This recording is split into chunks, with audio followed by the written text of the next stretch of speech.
a friend of mine is in college, and I'm sitting there, I'm going, God, I miss that experience. So I was in college for 2 weeks, and I had to leave to do the show. But I missed that. I feel like I missed something with the living on campus and going to see the bands, and I feel like I missed something. I don't know. You can't have everything. Whether you like it or not, you've grown up. Yeah, they make you grow up fast. Like Roosevelt's all-black community out in Long Island. It's just as wild as Manhattan. It's just as wild as Harlem. It's just that after we finish being wild, we go home to a home and have grass. It's the same thing. It's not like too fast, but it's like it's happening fast. And you have to sit back and watch. I'm a real level-headed guy. You ain't gonna like open up the paper and see Eddie Murphy mess himself up, anything like that, but it happens fast, and it's hard to deal with it, and you go through ego troubles. Like sometimes your ego gets, because people are always going like this, "You're great, Ed." You start saying, "Hey, I am great," and you start believing it, and your ego gets messed up, and then you're depressed over little things, and you have ups and downs, but it's hard to deal with. Yeah. I think they're real insecure with themselves, most comics, and hide behind it. And they're so serious because they're insecure. Like I'm a very materialistic person. Like I like to buy cars and clothes and jewelry, and I think that's a sign of insecurity. And I'm serious because I'm so insecure, and I hide behind my comedy. Like now, it's like with the movie and Saturday Night Live, and people going, "Oh, it was so great," and Paramount saying, "Here's some more money for you," and people saying, "You want to do something for us? We have money," and everybody's going crazy, and it's real scary because it does literally happen overnight. There's 2.5 years ago, I was in a basketball court in Roosevelt Park playing with my buddies and doing stand-up comedy and making $150 a week and content and happy, and I was 19 years old. I was happy. And now, don't get me wrong, I want everything that's happening to me to happen, but it's sometimes that you have to sit back and catch up with everything that's going on around you, and it's real scary. My parents used to say, get into your books and stay in your books, and show business is too sometimey, and teachers thought my teachers thought I was crazy. They just thought I was a disruptive kid in class. I didn't get that much encouragement, but I knew what I wanted to do, and I did, and I put all my energies into it. I'm always telling people that you can be taught to be an actor, you can be taught to play an instrument, and you can be taught to dance, but you can't be taught to perform, and I've always been a performer. No, I was a very mediocre student. It was because I wasn't there half the time, because I started performing when I was 15 years old. And I'd be in nightclubs and bars till like 2, 3 o'clock in the morning when it was time to go to class. Murph was asleep. Things are happening quicker for me. I haven't had to do the paying dues thing that you have to do when you get in show business. Like go work a club for 10 years and go do bit movie parts for 5 years, and then finally get your shot after you've been doing it for 20 years. Then you become this bitter performer. Stop drinking soda when I do interviews. Anyway, it will be it's kind of interesting to see what's going to happen in the next 5-10 years. I learned to not do garbage movies. I wouldn't do a wild, zany, crazy, wacky, zany movie. I wouldn't do that. Because most of the guys from the old show are like ultra talented. Then we got John Landis, who's directing this next movie I did, said the thing about Belushi was that you never saw Belushi at his best, and the man was brilliant. And you were seeing him do things that it was like he'd do like this, and he'd say, "Oh, it's brilliant." You never saw Belushi at his best, you know. It's like I want people to see me at my best.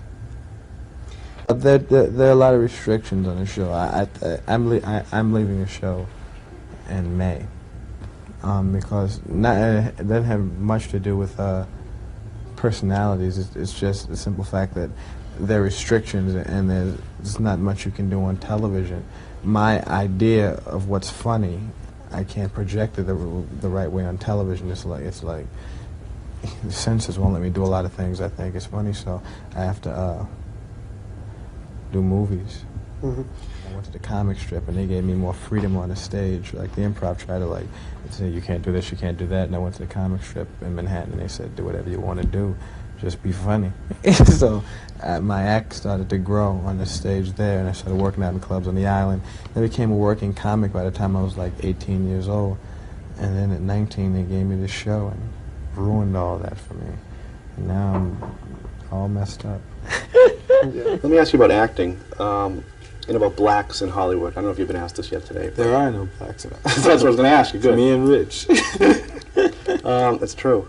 The past 15 years or so, they've been getting more of a shake with Sidney Poitier and James Earl Jones, Richard Pryor, who was a comic that wanted to film, and recently Howard Rollins, who was given a good shot in Ragtime, finally getting a break. Do you think the prejudice of Hollywood is changing for the better at all? You know, I think I don't think it's. I think we're making it change.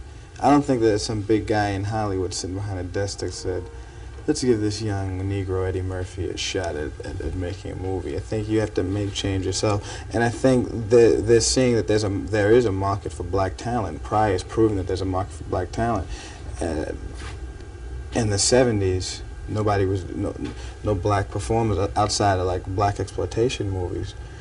No one was doing anything. Like after you really saw one black exploitation movie, you had seen them all, and they started to die out. And I guess Hollywood thought like there was no market for black performers, but we're proving them wrong. We're like, well, my movie hasn't been released yet, but Pryor's proving them wrong. He's got people packing the theaters to come see him. There's a tremendous market for black talent. Well, here we go. Like I'm cold. You're one of the stars of Saturday Night. You've got a stand-up career moving. You have an album out now, which is pretty hot. It's doing okay in the stores. And now you're winning the accolades for your first motion picture, 48 Hours. Winning the accolades? Yes, the accolades of the fans. You heard that one? The kudos? Winning stuff that I don't even know what it is. That's praise and hey, how you doing? Well, I have much accolades. That's right. That's exactly. You got this. I told you something. See, I told you the question would be standard, but you picked up something already. All right, to change a movie title to ask this question: will success spoil Eddie Murphy? No. I'm not gonna say it won't change me. Everybody gets changed by it, and for a little while you do get spoiled. You do change, and you have your ups and your downs, but I won't get changed. It's a strange business. Nobody gets successful in show business and stays the same. The ego changes. Get a big ego. With this film, and you had a tough fight scene in it with Nick Nolte, and it seemed, I don't know from the editing, that you did a lot of. Did you do a lot of your own stunts in this? If they have some of the tough stuff, I'm sure Double did, but they did the whole fight scene with me and the whole fight scene with Nick. Then they did it with me and Nick's double. Then they did it with Nick and my double, and then they did it with just the two doubles, and they mixed it all up. Only my mother can tell when it's not me. I was sitting there with my mother last night watching. She was going, "That's not you, is it?" I said, "No." But the crowd was saying, "Yes." And it's going to appeal to the rednecks, and it's going to appeal to the black group, and it's going to appeal to many different. Yeah, everybody be into that. I think everybody get into that movie. Did you do any talent shows when you were in school? Yeah, I did. Not school talent shows. I was always the rebel, and it was like I wanted to run the talent shows when I did this school. When I was in this school, and they would say, "No, because your material's a bit too blue for high school students." And I said, "But I'm a high school student." They say, "No, I'm sorry, you can't do it." And I would do like local talent shows and gong shows and bars and things like that. And it just kept evolving. I mean, it's like swift. I mean, like a lightning bolt. What about 2.5 years? It's been the rise. Well, 2.5. I keep hearing 2.5 years when you're 21 is a long time. Really. Oh, it's like 2.5 years ago. I refer to 2.5 years ago. I'm going. I remember when I was young, and it's like when I'm 19, it's 2.5 years. When you're like in your 50s, 2.5 years is nothing. But 2.5 years is some. You're gonna be like at the top of the show. Okay. Right. You can do anything you want. Rotate. We're going this time. We have speed in. Ready? Yes, sir. All right, this is Eddie Murphy, and if you're not doing anything in the next few minutes, sit down and watch Backstage Pass, or smack your parents. That was funny enough. Okay. All right. Thanks. That's it. If you get a big ego, but is there somebody there that can temper you? I mean, Oh yeah, my family. That's what I have to go to. So I'm not married or anything like that. And I was, for the most part, a loner in high school. I had like one or two guys I hung out with, and then one is in college, and the other one is working at NBC now. It's like, but whenever I feel like running to some reality, I go to my family back in Roosevelt. When you were starting out entertaining, doing your stand-up stuff, before you got on stage, did you go to the family, or were they the people that said, hey, this is funny, or this isn't going to No, work? they would say, shut up, my family would say. My mother would say, shut up, and my brothers would say, please shut up. My big brother used to rank me out. Ranking is when you talk about someone. You say, See, I picked up a word, too. rank. Yeah, It's like right, when you right. rank on something. And we used to rank on each other. He used to make ranks about, the big one, when I was young, I had bumps, I had acne. And he used to make acne jokes to your heart's content. And he used to rank me out all the time. The family would laugh. He was a funny one in the family. But I would go into the general purpose room, the lunchroom in the high school, and that's where I tried out material. I would never go to class. Like, lunch was like 4th period, 5th period, 6th period, and 7th period. And since the 9th grade, I've never been to any of those classes. Really, it's like I would just sit in the lunchroom and just rant and rave, and it was like that was my audience. Life in the fast Yeah. lane. I mean, Sting, I was talking to Sting of the Police, and he said that, that's a real tough, that rock and roll lifestyle, and hopping from city to city, and he said that you really have to know where you're going as far as tempering yourself and having people there, because you can really burn yourself out, like a lot of people did, even in your profession. And I'm not going to bring up that question because I know it's been asked before. But let me ask you about the sense of humor of Americans today. You have the success with Saturday Night Live, and you have a film you're in, and I'm sure you go to movies and see comedies. Where do you think we're going as far as our sense of humor in the 80s, the American people? I think we're twisted. We like twisted comedy. We'll laugh at things now that we like violent comedy, and like you see like they have revivals of like Three Stooges revivals with real violent stuff and busting their heads over, and you see it go ah! Like in the 70s, America was in a real silly mood, like after Nam and Watergate and stuff like that. I guess they wanted to get real serious, and we got real serious, and we went into like the prop stuff with the hats on your head and silly stuff, and then Saturday Night Live came out, and they would, let's have sex and that kind of stuff, and they would laugh at that. America's, I think they're a bit more serious now, and it's like they're like twisted comedy. They're like twisted things, because you can't shock them anymore. So I guess you got to do things that are twisted. They're immune to it already, right? After all Yeah, the it's like stuff you they went can't. through. It's nothing you can say to American that has shocked them. Yeah. All right, wrapping up here, and this is one that I ask. It's like a trademark. Is my final question. We get a lot of different answers here. If you were entering the Twilight Zone, you remember that show? Still probably still played here, and you had to face your worst fear in life, what would that be? My biggest fear is when it all stops, and I know it's going to stop because no one stays hot forever, and I'd like to stay hot as long as possible. It's real scary when I see like performers that come out and they're like the hottest thing around. It's like you see their face everywhere, and it's like they're on top of the world. Then like a year later, it's like they're no place, and it's somebody new. You're not going to have to worry about that, because I know you've got another film coming up, and you've got success in this one, and your stand-up career, the record. Good luck. Well, Don't burn thanks a out, lot, okay? man. I won't. I appreciate I'll it. try not to. Thank you. Thanks a lot. Okay. It wasn't really tough at all. I just adjusted to it. It was fun, the experience, but it wasn't like I had difficulties going from live television or from stand-up to doing a film, except for the fact that it's a bit slower doing movies. The process is a lot slower. It's more boring to do movies. Is it hard to keep up the energy level and to keep the sort of sparks happening? It depends on what time you're shooting. It depends on how you feel, and then the director makes you get your energy level up. But you can't go home until you get it right, so the energy comes up. After your second film, what do you find you're learning more? Are you getting better at this sort of stuff? I don't. I'm not conscious. I'm not conscious of a growth, but I see it in my work. I can see myself growing as an actor, but it's not something that I look at and say like, oh yes, I see with that line the delivery was better. It's not like that, but there's a growth there. Did you pick up any tips from watching Bellamy and Amici work out? I got a bit more discipline from them. I know it's like they're always there. They're always like on point, and they're real serious actors.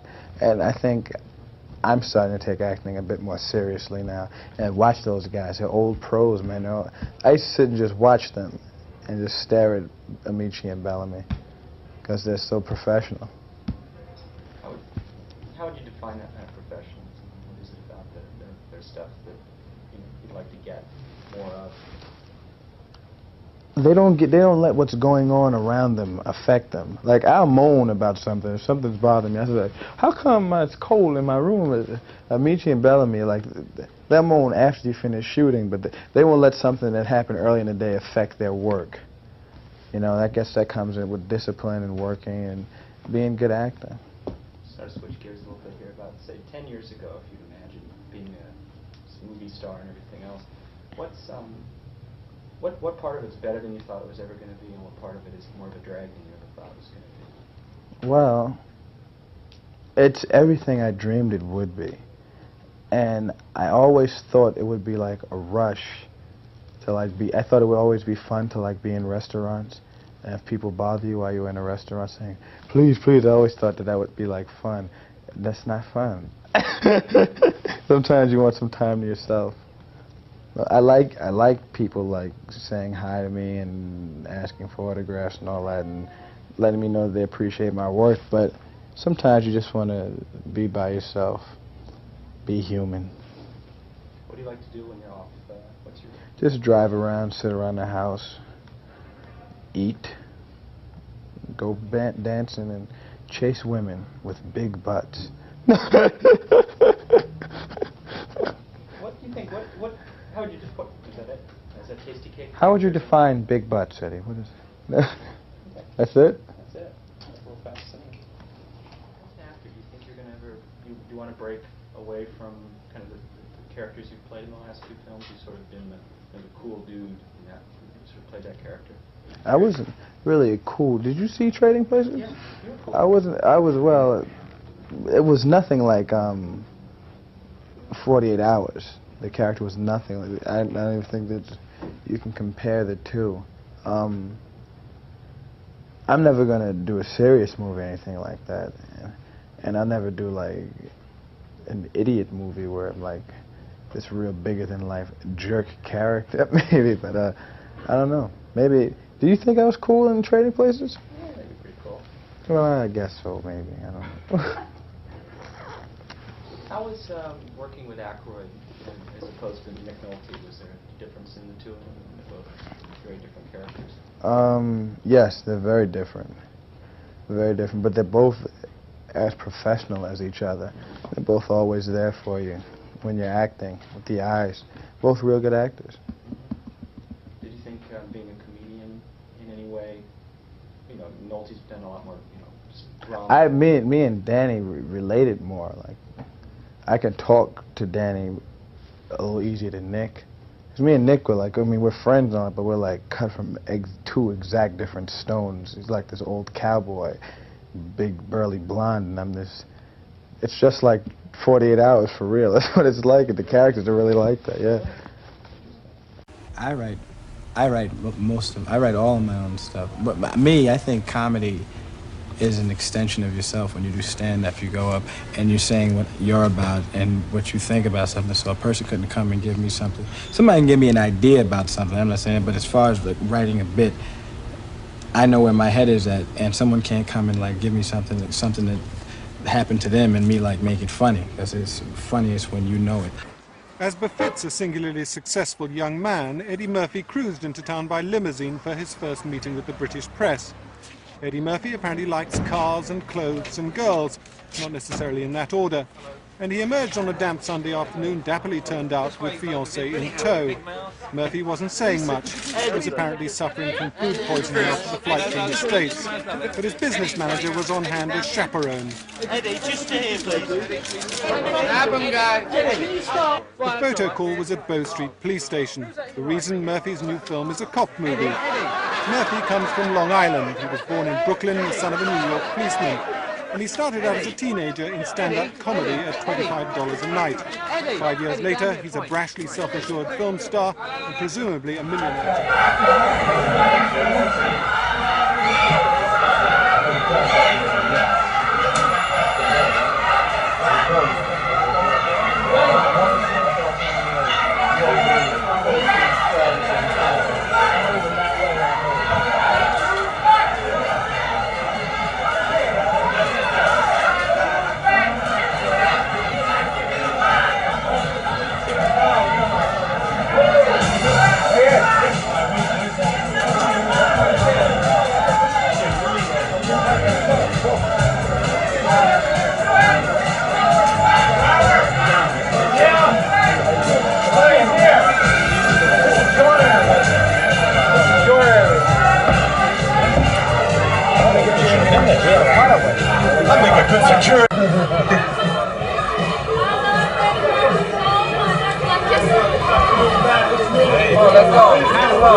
Come on, girls. One more. Let's go. Let's get in here, please.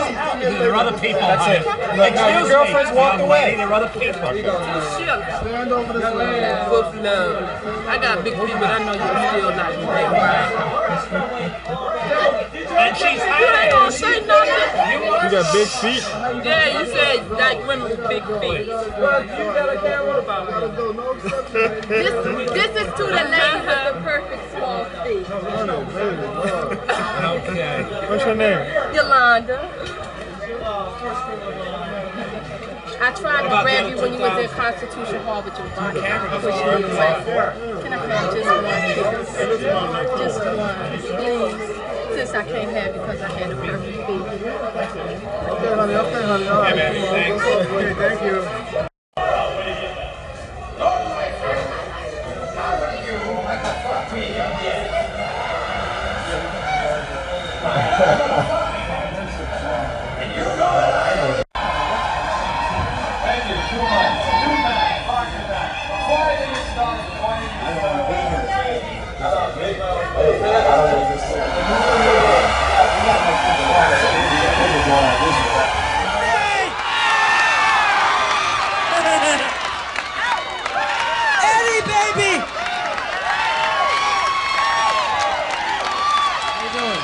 Doing really good. It's a pleasure to meet you.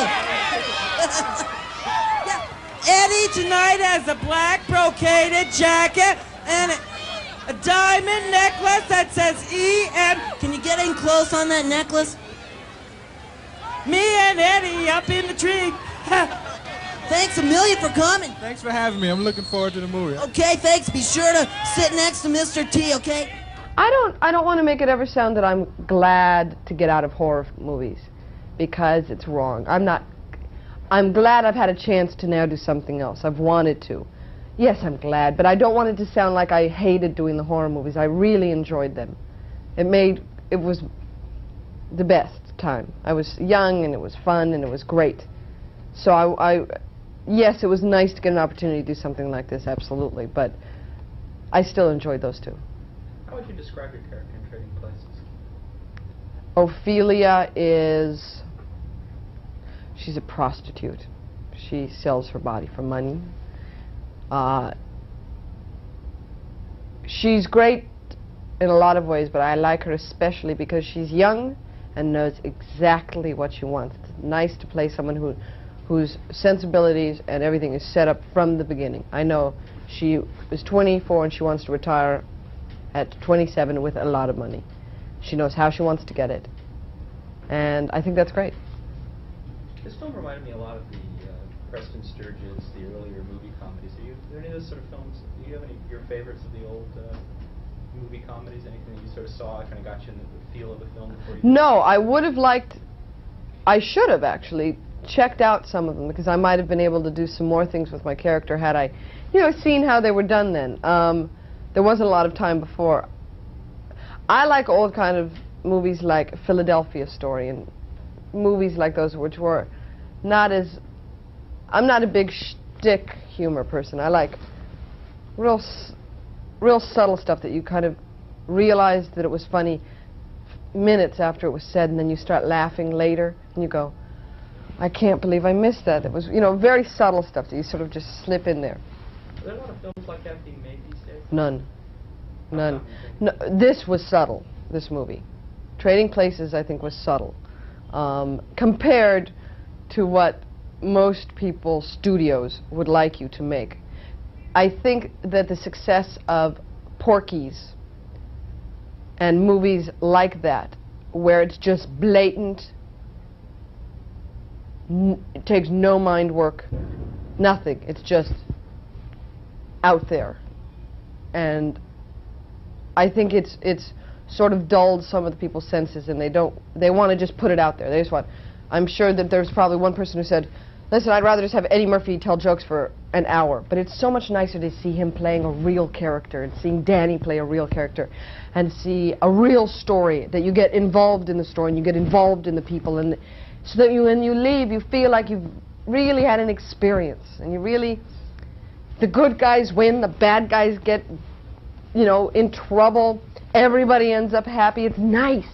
I like that. I don't want to just laugh. I want to laugh for lots of reasons. You didn't have a lot of scenes with Eddie Murphy, but you did have a quite...